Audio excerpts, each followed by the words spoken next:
My name is Stephen J. Abramson. Today is August 20, what is today? Sorry. 16th. August 16th, 2010. And I had the great honor of interviewing the legend right here, Eric Braeden, for the Archive of American Television. And we are in Pacific Palisades, California today. I will Look at Steve. simply say, I don't remember. I don't remember. If you want. I don't remember. First question. Are you ready? I'm ready. Ready, here we go. What was your name at birth? Hans-Jörg Gudegast.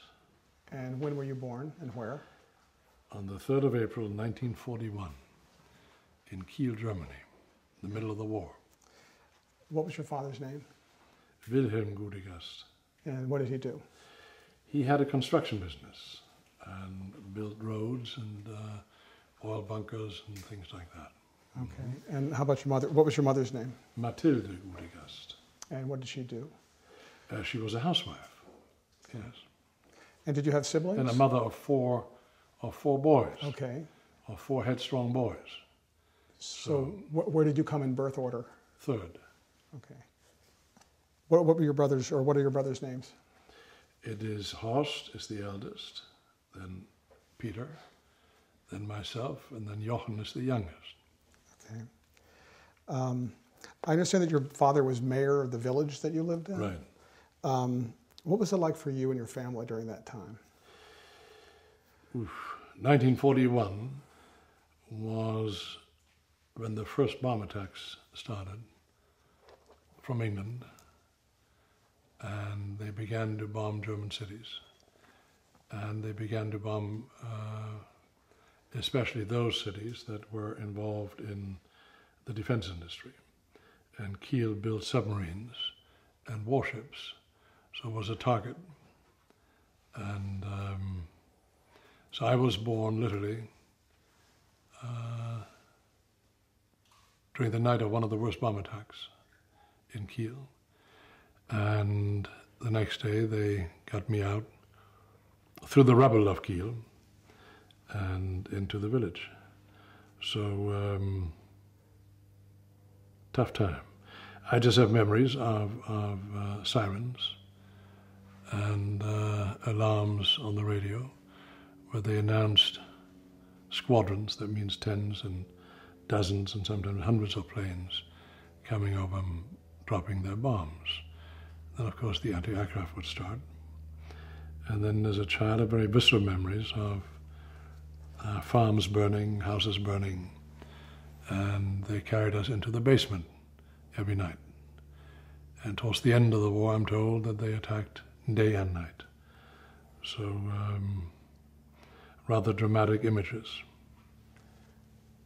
Did those dramatic images and experiences when you were a young boy, are they something have they influenced you through your life? Oh, I think enormously. And I'm against the notion of war. Wars are usually suggested by people who have never had bullets fly around their ass or have things destroyed around them. They're so ready to say, let's go to war.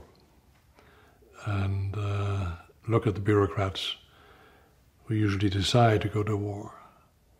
They're soft asses who have never been in a war, don't know what it means. Therein lies the difference between Bush Sr. and Bush Jr. Bush Sr. had been in the war. So when he drove Saddam Hussein out of Kuwait, he stopped at the border because he knew what it would mean to occupy a country. Bush Jr. did not, nor did those around him have any clue what that means. And as Powell said, you break it, you own it. And I was interviewed prior to the Iraq invasion, the second one, and I said, unless you occupy it completely, totally, and you demilitarize the nation, it's hopeless. Germany after the war was totally occupied, completely, and demilitarized. No guns allowed anywhere. And they stayed for 10, 15 years, 20 years, to make sure that democratic institutions took root. That had to be done in Iraq. You cannot go in and then disappear again. It's impossible. So it makes you very wary of war, very wary of the decision to go to war, because you have seen the dreadful consequences thereof. And it certainly sensitized me to the entire issue of anti-Semitism, of what propaganda can do, what one-sided propaganda can do. And in the case of the Nazis, the vilification and the demonization of Jews, who until 1933 were more successfully assimilated in German society than anywhere in the world, more successfully assimilated than here in America or England or France. That's a fact. So nowadays people seem to forget that. So being born into a wartime situation, what was your escape as a young boy in terms of interests, hobbies? Sports and cars. You know, I grew up we had trucks around, and my father had a car, and I was crazy about driving. I think the first desire I had as a boy was to become a race car driver. And then we played ice hockey in the winter, and then we played soccer. We played everything possible, and not too much was possible because we had no shoes to buy, no balls. We made balls out of pigs' bladders and anything that was round to kick. Gymnastics. I had some of my worst brain concussions as a kid from sports, from ice hockey and gymnastics, etc. In many ways it was a wonderful time, a very difficult time, but wonderful in the sense that I remember Christmases, for example. We were given one or two things, but my God, all the to-do, you know, for 2 or 3 weeks before, we couldn't go to the living room because they put up a Christmas tree. And we had to recite poetry. And then the local policeman would dress up as Santa Claus. And then you had to again recite a poem, and only then could you turn around to your 1 or 2 gifts, either a pair of shoes or a pair of pants, whatever. And thank God during that time, my family was intact. And although they had enormous difficulties, my father was arrested after the war because he was a member of the party, and he went to denazification, and they tried that in Iraq with de-Baathification, which is nonsense. But that was the legacy of Wolfowitz and Douglas Feith. Anyway, So what about tough times. What about your education? Education was German high school education. I was very interested in certain philosophic questions.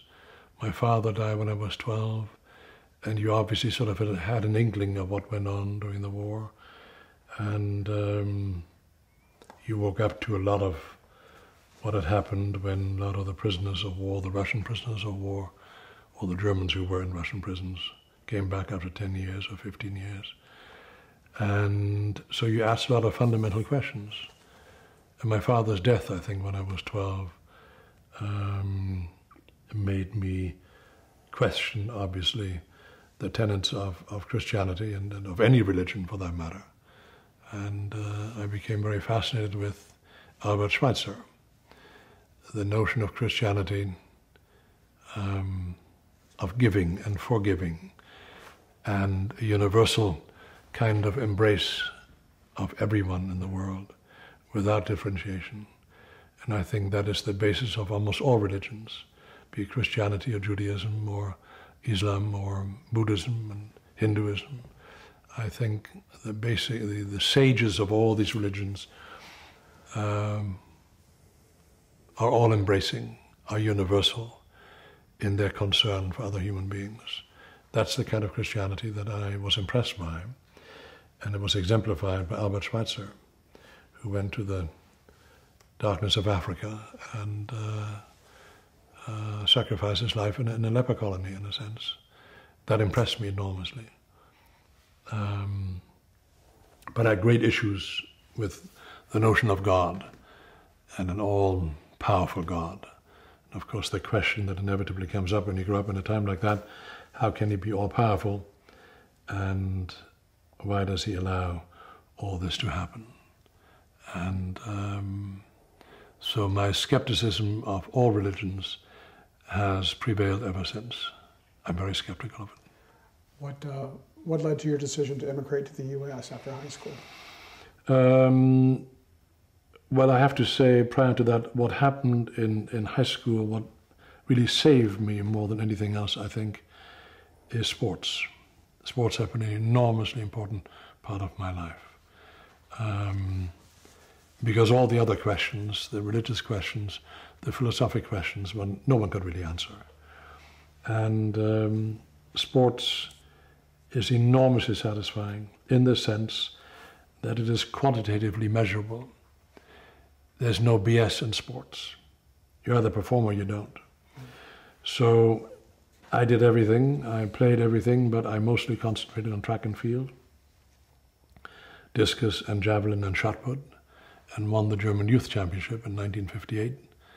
And I'm very proud of that. Sports it's just a way away from depressive thoughts, from certain realities, etc. And after my father died, we were very poor, grew up in poverty, really. Although I had relatives who were very wealthy, I grew up in a very schizophrenic way. Poor at home, and yet at Christmas or Easter time or my mother's birthday, all the wealthy relatives would come to visit as if nothing had changed. And she was very proud, would never admit to how poor we really were. So when you first landed here in America, how did you adjust? I was very good in English in school, in high school, but we learned formal English, British English. And I had a cousin who had moved to Galveston, Texas. She was from Hamburg. She had emigrated to America at the early 50s. She was a doctor at the Medical University of Texas in Galveston. And she came to Germany and asked me if I had interest in coming to America. I said, you bet. And to me, America conjured visions of adventure, And so at the age of 18, I just turned 18, packed my suitcases, and they took me to the train station in Hamburg and then to the ship, and then off I went. What was your first impression landing here? Of America? Yeah. Two things I remember mostly about that voyage. A dreadful sense of sudden loneliness, of leaving behind what obviously was emotionally very, very dear to me and important to me. Yet the excitement of embarking upon totally new adventure. And I remember I'd never smoked as an athlete. And I remember vividly I wanted to impress a woman at the bar at night. She was about 25, I was 18. And I thought, how do I impress an older woman? So I bought my first pack of cigarettes. I never forget that, stupidly. But it worked. Anyway, so the first impression of America was seeing the skyline of New York at about 6, 7 in the morning. And that's an extraordinary sight. And then the Statue of Liberty. And it's just so overwhelming. How was your adjustment? How did you experience any hostility because you were coming from Germany? And it was late to be honest with you, that's a good question. I never really experienced any hostility personally, never. But I certainly know that the media are full of it, full of stereotypical notions of what is German and Germany. And I personally, though, must say that America has always welcomed me, and always. I can't really talk about one negative experience, not even in this town, in Hollywood. I can't say that. Perhaps behind my back, but not to my face, ever. And besides that, I probably would have knocked them on their ass. And I wouldn't have taken kindly to that. So mostly just a very welcoming attitude. And I took a Greyhound bus then from New York to Galveston, Texas. 3 days and 3 nights, I think. And you drive through the poorest sections of all the southern towns. And I was stunned by the open display of prejudice and racial discrimination. I was absolutely stunned by it. Here I'd come from a country that had been defeated because it was racist and xenophobic.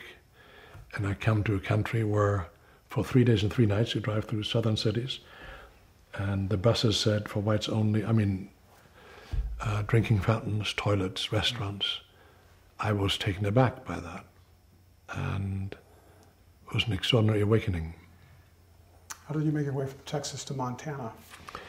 Because I was in Texas for a while, for about 2 months or 3 months with that family, and didn't want to stay and wanted to be on my own. And I tried to join the Marine Corps in Dallas, Texas. And I looked at the tests, and I had never seen a multiple choice test in my life. In Germany, we don't have that. We didn't have that then. Everything in German tests is done by essay. You handwrite it out. Multiple choice. And then I had never learned in my studies of English anything about yards and inches and feet. In Europe and Germany, everything is decimal. So I puzzled over that, and I thought, whoa. And of course, you're given a certain amount of time in which you can solve those problems, but I failed miserably. Nor did I know certain vernacular American expressions. And so they said, come back in half a year. Long story short, I asked my relatives if they knew anyone else in America, and they knew a rancher who had come to America in 1900, who lived near Missoula, Montana. And I sent a telegram asking if they needed help as a cowboy or handyman on the ranch or whatever, and they did. And I took a Greyhound bus from Dallas, Texas to Montana, driving through extraordinarily beautiful countryside. And yet the countryside was largely ruined by one advertising after the other. Lucky Strike Coca-Cola, the most beautiful, pristine countryside, ruined by human hand. You know who changed that? Lady Bird Johnson. The beautification of American highways. She's responsible for that. Because I remember in 1959, 1960, whether it was Oklahoma, whether it was Colorado, Wyoming, Montana, extraordinary countryside, ruined by human hand, by these damn advertising. And arrived at 6 o'clock in the evening, the Greyhound bus station in Missoula, Montana, and was picked up by the rancher who had a new Chevy that impressed me enormously. Mm-hmm. And they took me out to the ranch, and he was about 80 then, he was an old man. And the next morning at 5, you wake up, you have a common breakfast with the other cowboys, and then I was assigned a horse, and you ride out and start fixing fences and things like that. Later on we baled hay, but I grew up in the farms in Germany, so I was used to physical work. It didn't bother me at all. And then we eventually rode into the mountains to drive the cattle down. So all the books I read about the American West, the romantic novels about cowboys and Indians, and do they match up to real life? It did and it didn't. The romance goes right out of the rear end, because when you sit on that damn saddle for 8 hours, trust me, you have a sore ass. So yes and no. Beautiful countryside, the prevalent smell of skunks, and when you rode the horses, I remember when at the end of the day we raced the horses back to the ranch. We weren't supposed to do that, because you're supposed to slow down a horse so that it's not sweaty and pumping hard. So, and you fit college into this new life? Well, I knew I wouldn't want to do this for the rest of my life. So I applied to the University of Montana in Missoula, Montana, on a track scholarship, discus and javelin and shot put. And I tried out and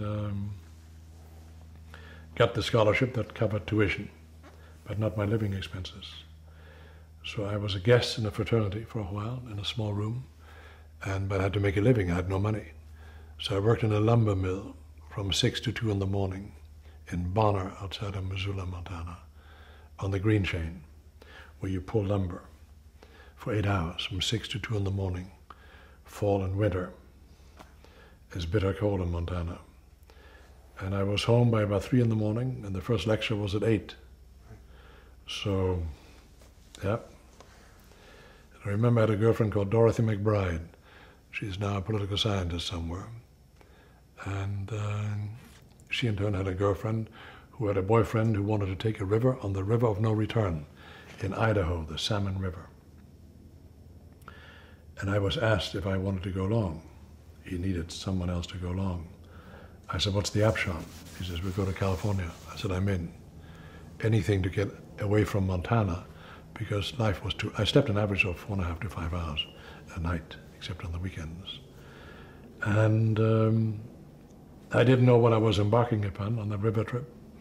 It's called the River of No Return in Idaho, the Salmon River. So we took a boat. We were sponsored by Johnson Motors and Alcoa Aluminum.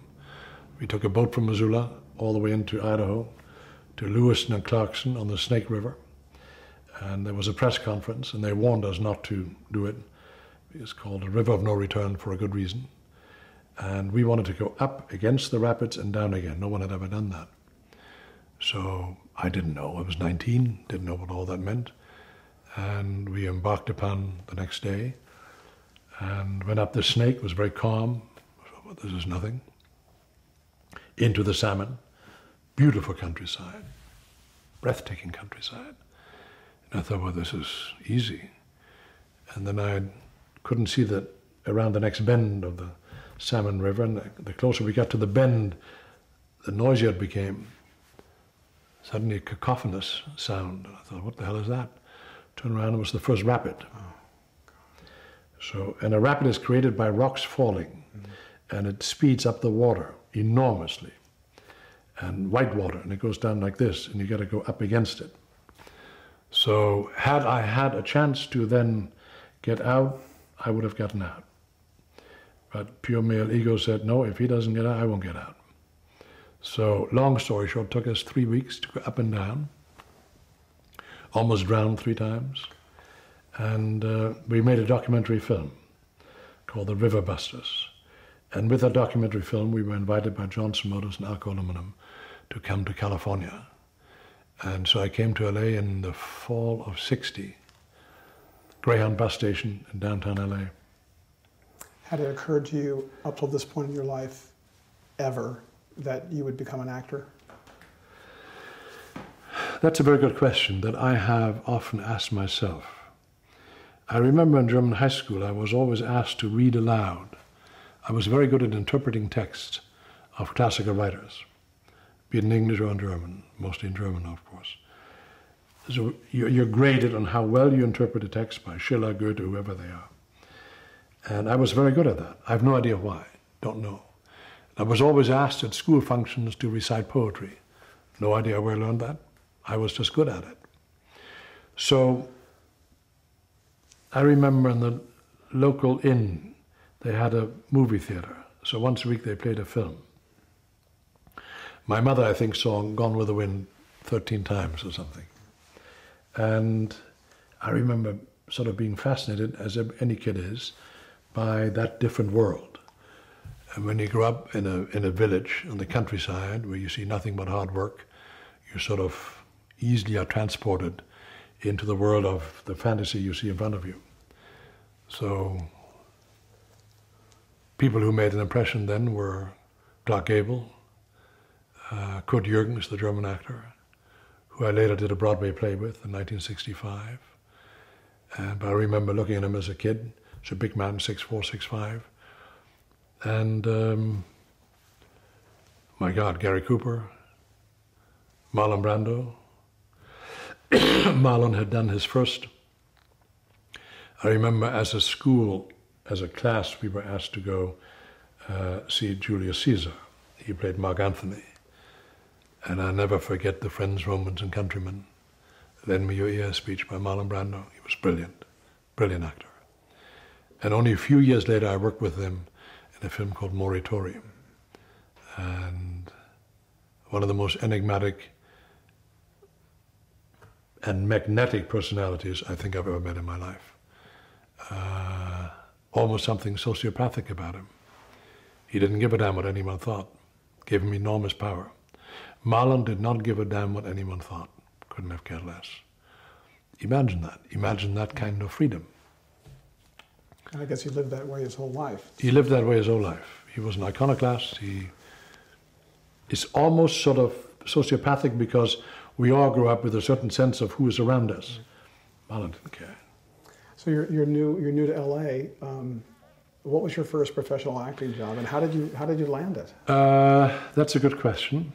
I worked as a parking lot attendant. For that river trip, we each got $500. The other guy on the river trip went back. His girlfriend, Susie Cook, got pregnant. She was the homecoming queen of the University of Montana, and he's still married to her now. They have several kids, and I stayed here. We had the financing to go up and down the Amazon, buy Johnson Motors and Al Aluminum and make a film of that. Thank God that didn't work out. Been eaten by piranhas, who knows. So I stayed here, $500 in my pocket, in a little hotel on Burton Way, and where it sort of goes into past La Cienega. It doesn't exist anymore. And I thought, well, I need a job.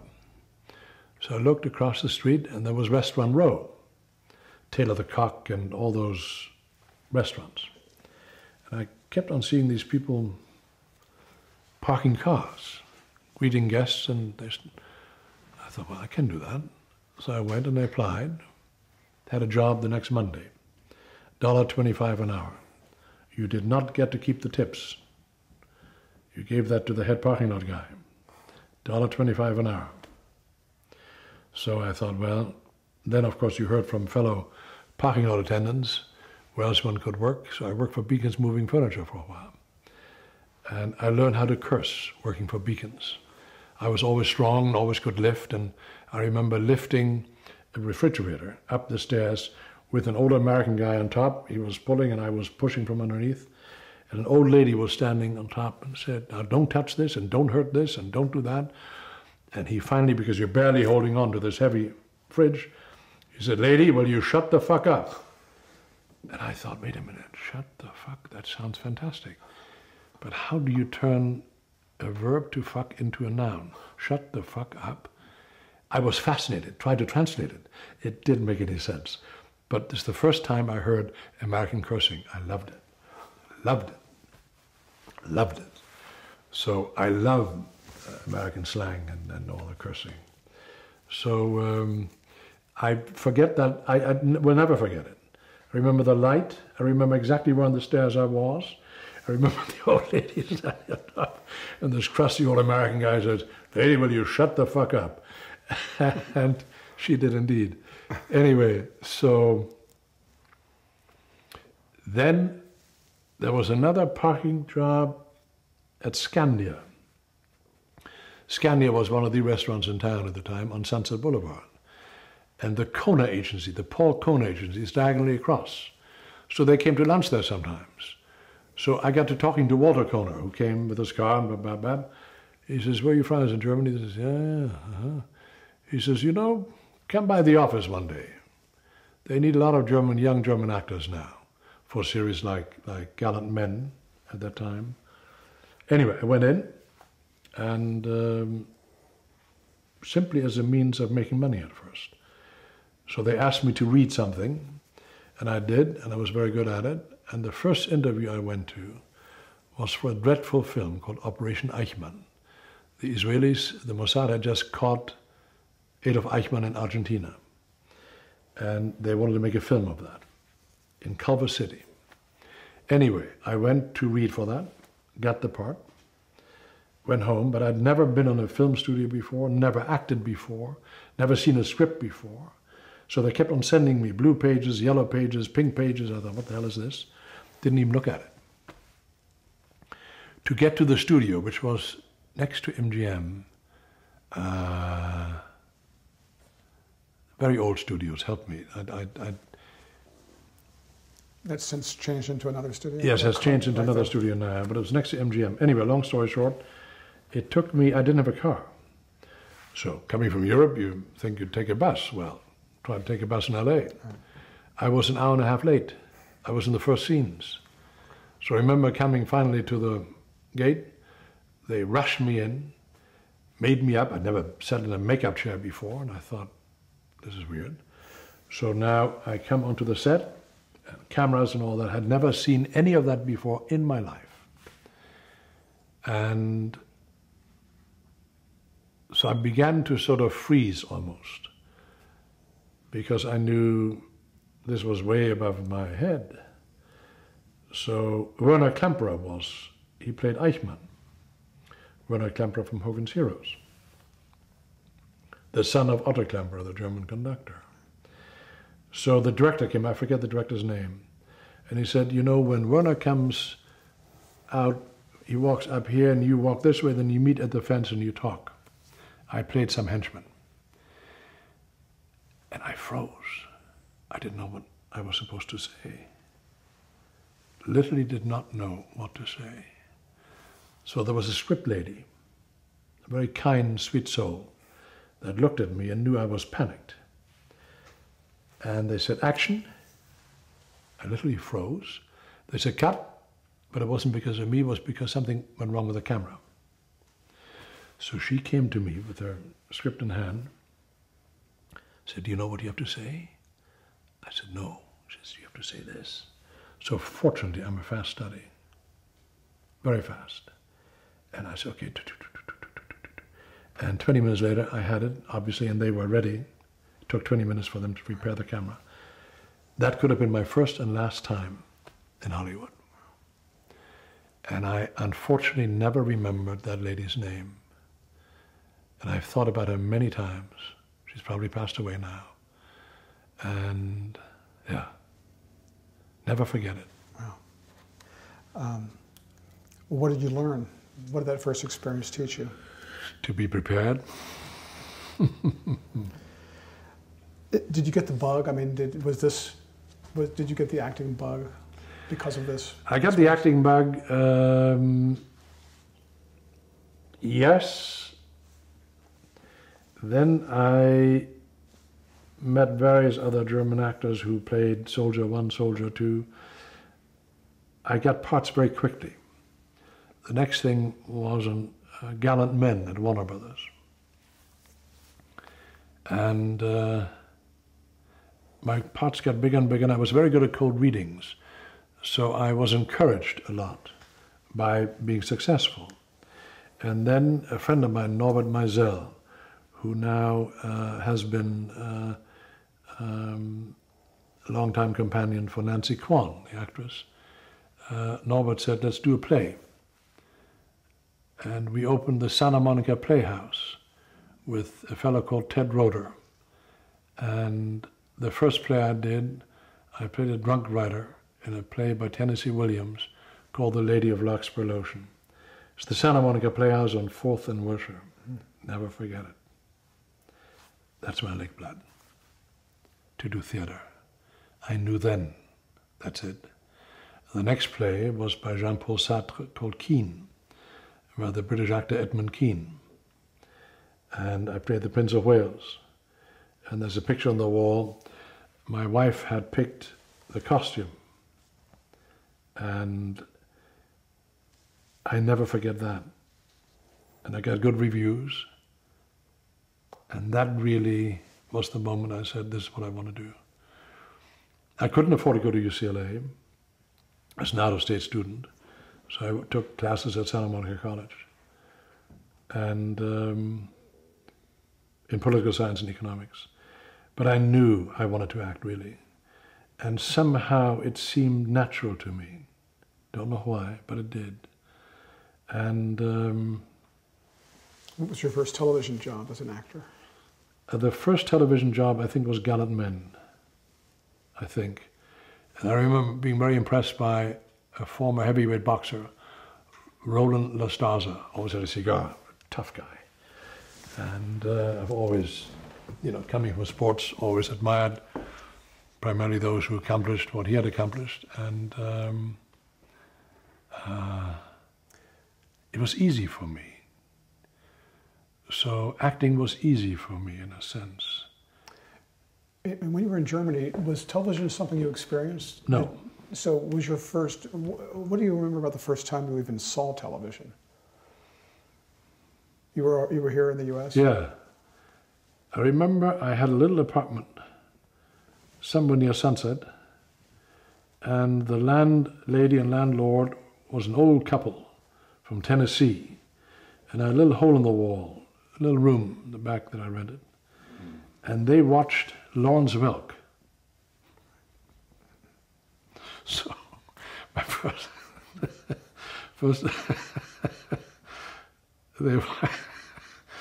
so that was my that was my first impression of American television.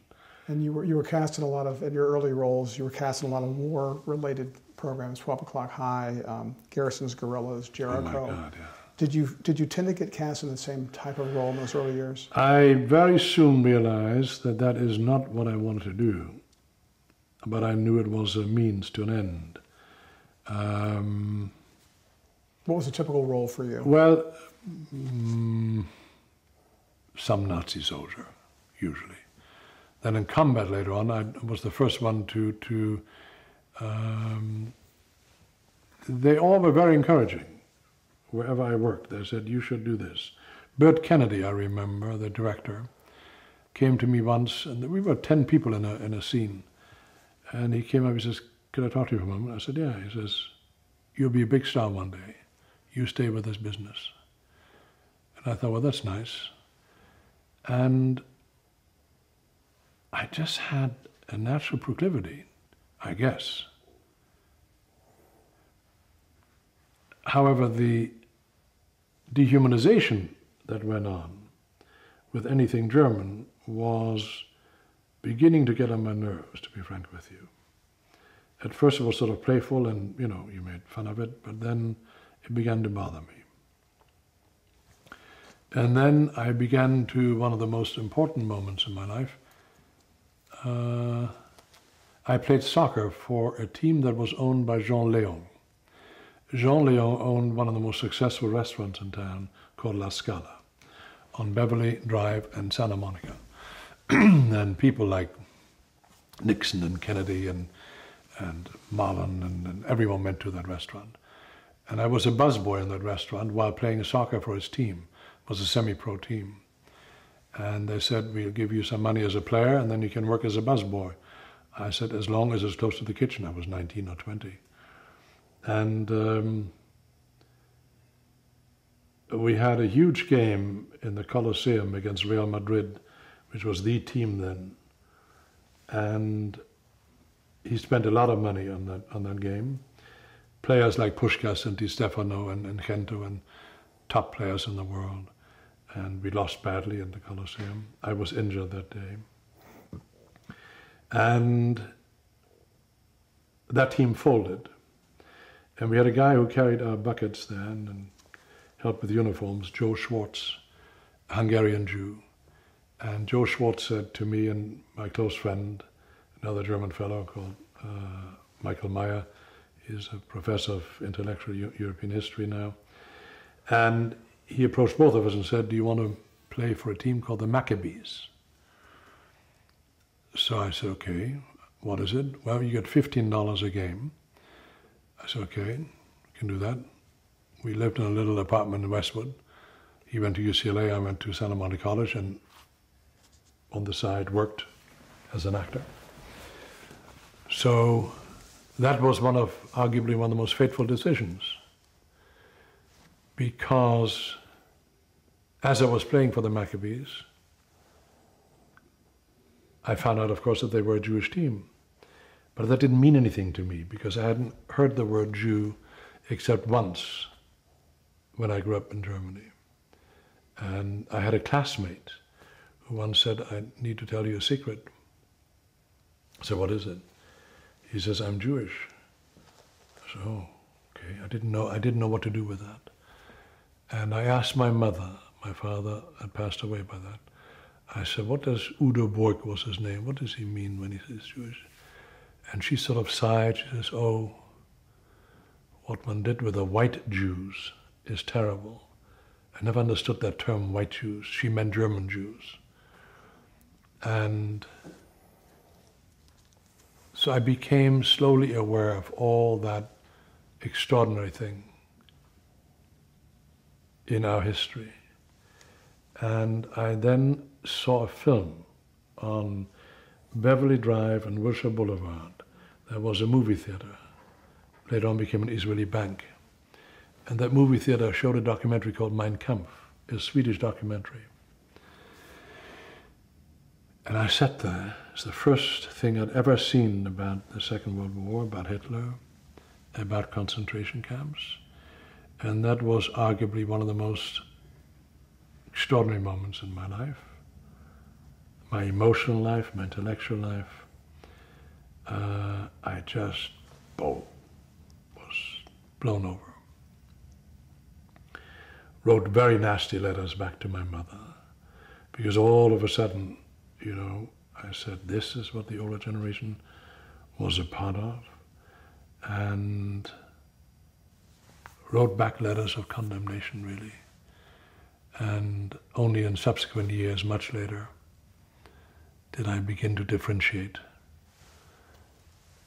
With the help of Jews, German Jews. When I played for the Maccabees, there was one fellow, as part of the management, because I was curious about this whole thing now.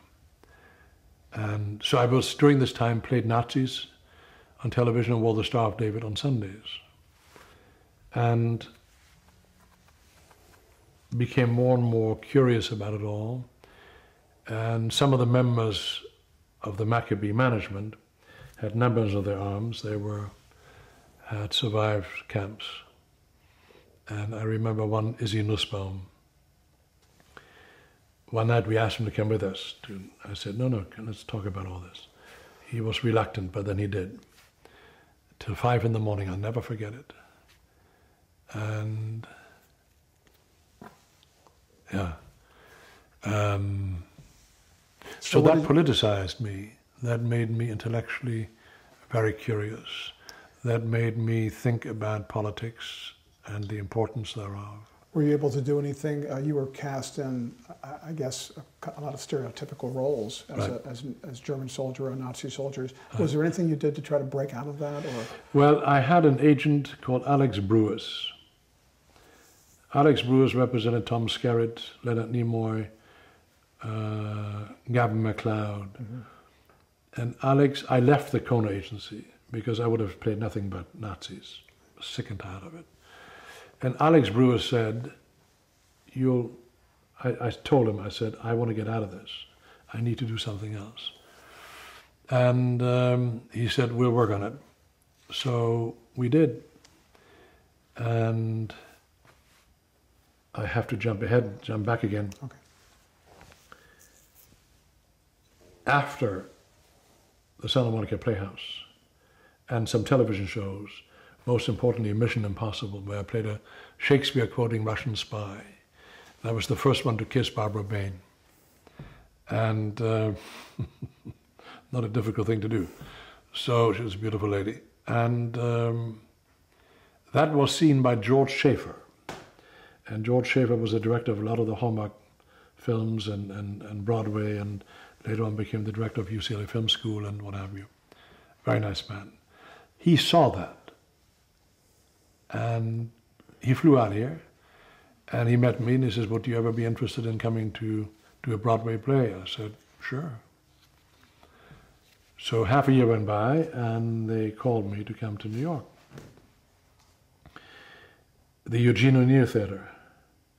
And I remember the first day, the first afternoon of reading, darkened theater, Broadway. And there was a row in the dark, about 6, 7 producers and directors and writers. Irene Camp was the writer of the play, called The Great Indoors, Southern. And I read for the part. The first time was dreadful. But I always took charge in readings. I was never intimidated. So I said, let me read this again, because the guy who read with me was awful. So I said, can we do this again? And they said, yes. And then I said goodbye, and they said, we'll let you know. And before I came to the hotel, they had called my agent, Alex Bruce, and he in turn called me at the hotel, saying that they wanted me for the part to play the son of Kurt Jürgens, who was an enemy below with Robert Mitchum, who I admired as a kid. And Geraldine Page was in the play, and George Schaefer directing. And Geraldine Page is one of the great actresses of all time, I think. And she was married to Rip Torn. And I remember my first run-in with Kurt Jürgens. I don't take kindly to anyone coming at me with any kind of authoritative tone. I go right at them. Whether director, I don't care who it is. I literally don't care. That comes from my childhood, I think. And having lost my father early on, you learn to take care of yourself. So anyone coming at you in an overpowering way or whatever, I go right at them. I don't give a shit. So, Kurt Jürgens, 6'4", big man, big star. I played his son, and we had rehearsal, and then after rehearsal we sat with the director and we talked. So I remember asking a certain question, and he simply talked over me. And I turned to him and I said, when I'm finished talking, you will talk, not before. So he's sort of taken aback. But later on we became friendly, and he respected it. But that has always been my modus operandus. I'm very respectful of others, but don't fuck with me. I'll come right after you. And so Kurt Jürgens had a beautiful, I think she was his wife, Simone, French Monaco. It's gorgeous. And I remember I was terribly impressed by that. And he had a big apartment on Park Avenue, had Rolls Royce in New York, but he always walked to the theater. We often walked to the theater. And he told me, we talked about this whole German issue in Hollywood, and he said, come back to Germany, act in Germany. In America, you play nothing but Nazis. I said, no, I won't. I'll get out of it. I was determined to do that. So meanwhile, I keep on playing soccer for the Maccabees. But when I did the play, I was away for a while.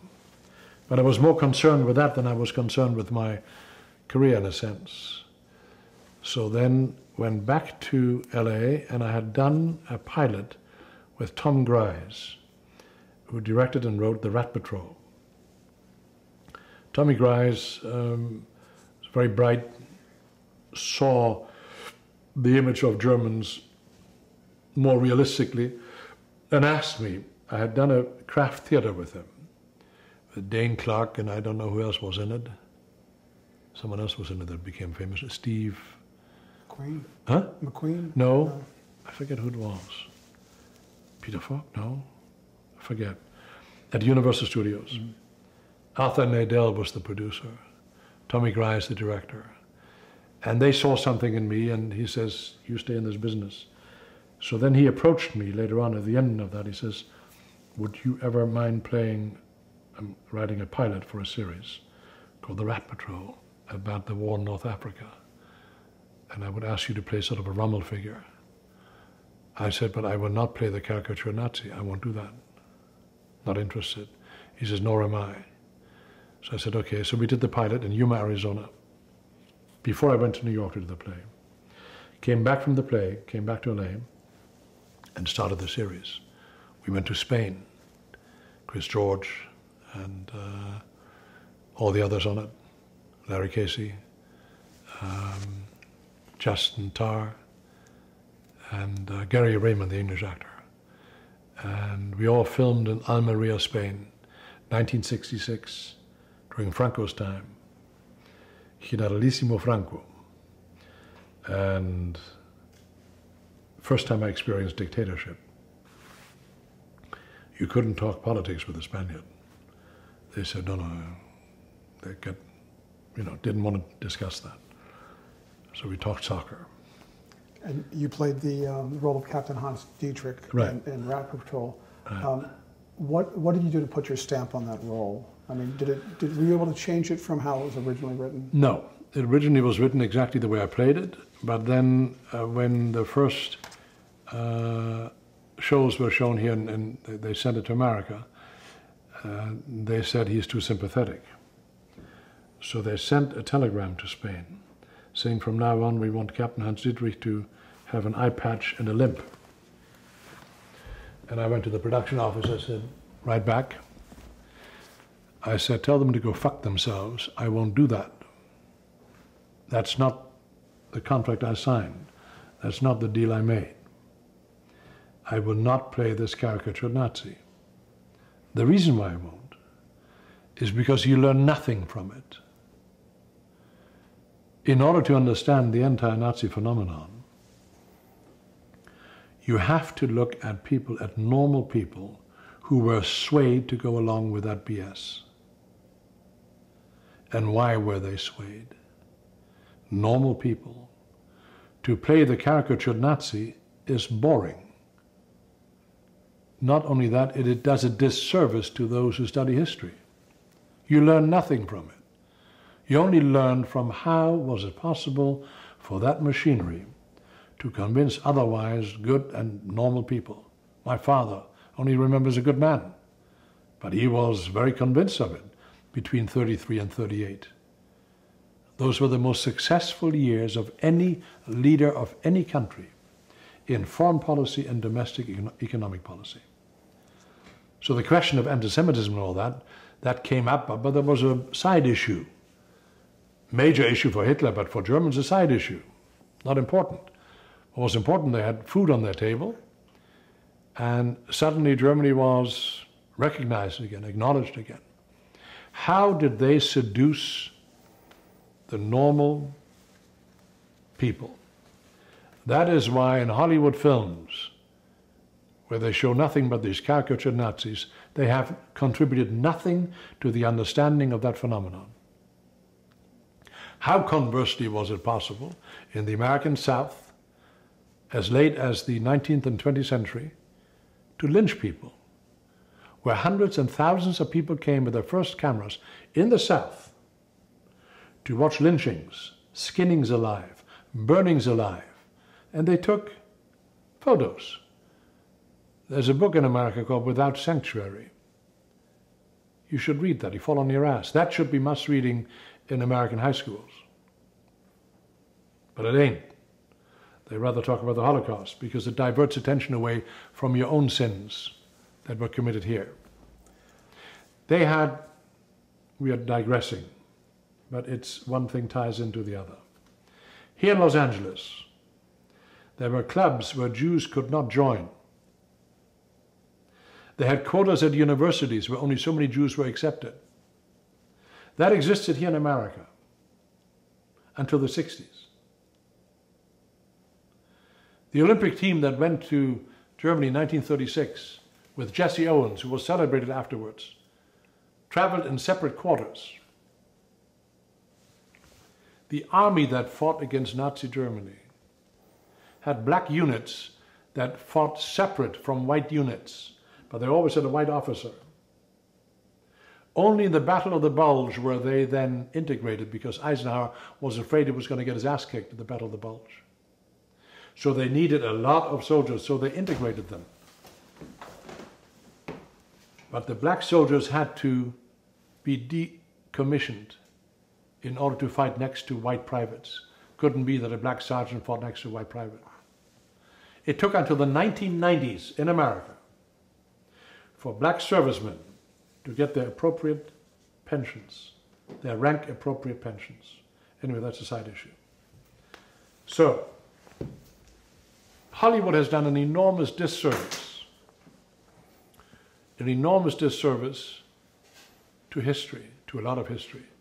It has caricatured it. It has turned it into black and white, which is not how reality is. It's full of grays. Was Rat Patrol part of that? Rat Patrol was a part of that. It was a cartoon.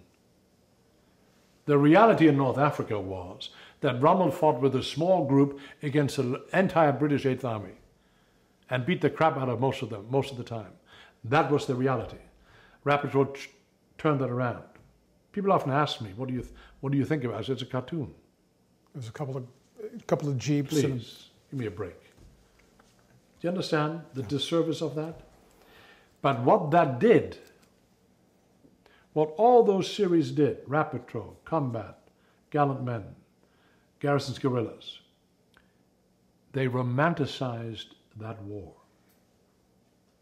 And they created the myth of American omnipotence. Listen to what I'm saying, it's very important, because I feel that that feeling of omnipotence was created by Hollywood. The reality of the Second World War was that the Russians contributed enormously, decisively, to the defeat of Nazi Germany. Decisively. So it wasn't just Vic Morrow and Chris George and various people defeating the Germans. Bullshit. That war, the hardest, most terrible war in the history of man, lasted 6 years. The world fought Germany. So to afterwards make caricatures of the opponents is to do a disservice. But that myth of omnipotence eventually led to the Vietnam War. Because Hollywood had contributed to the notion that we alone won that war. America didn't. But the propaganda was enormous. Hollywood has an enormous influence. So when Vietnam came around, I remember hearing they said, we'll bomb them back to the Stone Ages. No problem. My ass. People are tough everywhere in the world. Now, the older guys who were in the Second World War realized that after Vietnam, ain't so easy. So Bush Sr. knew that when going against the Iraqis in Kuwait. He said, let's drive them back, but not go in all the way. Because now we deal with, as we did in Vietnam, with enormous internal opposition and blah, blah, blah, blah. Junior and Cheney and Rumsfeld, all those guys, were the young Republicans when I came here in the 60s. They were the ones who didn't want to know of the hippie revolution in America. They wanted nothing to do with having lost in Vietnam. They wanted to hold on to the myth created by Hollywood about American omnipotence and limitless power. So they said, let's get Saddam. Let's smoke him out of the caves. All that bullshit tough talk. Look where we are now. We're going to change tape.